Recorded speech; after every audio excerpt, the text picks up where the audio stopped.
এক পুরুষের স্পর্শ পেলে অন্য পুরুষকে ভুলে যাওয়া নারীর ধর্ম। নারী প্রথম পুরুষের স্পর্শ ভুলে না। আমার ঠোঁটের কলঙ্ক তোমার ঠোঁটে রেখে দিলে তুমি আমার ঘৃণার ঘরেও আমার হবে না। গত শীতেই চোখ রাঙিয়ে তুমি অন্যের হয়ে গেছো। শীতের চাদর বদলানোর মতো যাদের প্রেমিক বদলানোর স্বভাব, তাদের লাইলি মজনুর প্রেম কাহিনী শুনিয়ে কোনো লাভ নেই। নষ্টামি মনের মধ্যে থাকলে বোরকা পরেও নষ্টামি করবেই। নষ্টরা কান্না বুঝে না, আবেগ তাদের কাছে পানির মতো সস্তা। আবেগ দিয়ে 2-4 লাইন কবিতা হইলেও সংসার চলে না। তুমি আমার প্রেমিকা বলার আগে তুমি আমার বন্ধু হতে শিখো। যার সাথে সম্পর্কে আছো তাকে বোঝাও। পৃথিবীতে নিয়তি নামে একটা খেলা আছে।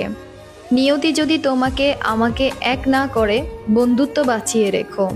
তোমাকে ছাড়া বাঁচতে পারবো না, কখনো বলো না। তাকে শিখাও, বোঝাও। নিয়তি না চাইলে তোমাকে আমাকে একা থাকতেই হবে। অন্যের খাঁচায় বন্দি হয়ে হলেও তুমি সুখে থাকবে।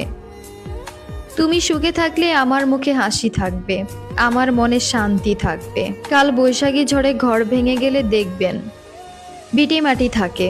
সেই ভিটে মাটি আঁকড়ে ধরে আবার নতুন করে ঘর সাজিয়ে নিন।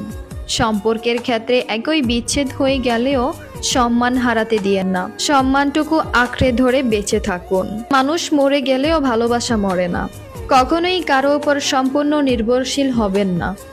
প্রিয় একটা সময় প্রিয় থাকে না। বৃষ্টিতে একাই বাঁচতে হবে। সবসময় কেউ একজন মাথার উপর ছাতা ধরবে না। জ্বর চুমুতে সেরে উঠে না, অ্যান্টিবায়োটিক লাগে প্রিয়।